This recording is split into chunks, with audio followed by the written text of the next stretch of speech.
I said, we had the town secure and the people were out, the Germans. Things were fairly quiet for a while, and then, of course, the counterattack started, where the Germans, realizing what had happened, started hitting us again to try to get through, of course, and take the city back and the crossroads from us. Things got real hectic at that time. A lot of 88 shells, from the Germans, which we knew and feared, because those they fired about like the velocity of a rifle, direct, and you didn't hear it until it hit. Really, when if you heard it, you were maybe safe that it had already hit somewhere, and then you were hearing the sound. And they caused a lot of damage when they hit.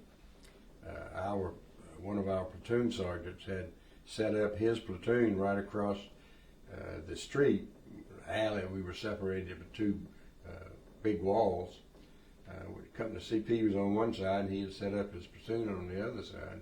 And right after he did, one either 88 or mortar shell dropped in, and he killed 4 men right at one time as they were setting up their machine gun. He later felt so bad about that after the war, he came back, and with the permission of the mayor of St. Eglise, had a plaque made up with the names of these 4 men on it, and had it mounted on the wall near the spot where they were killed.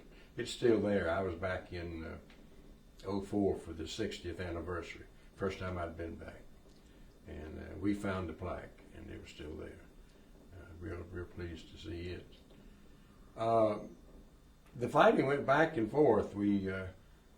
They had put the landmines down, and some vehicle came along and hit those. It blew the vehicle up. But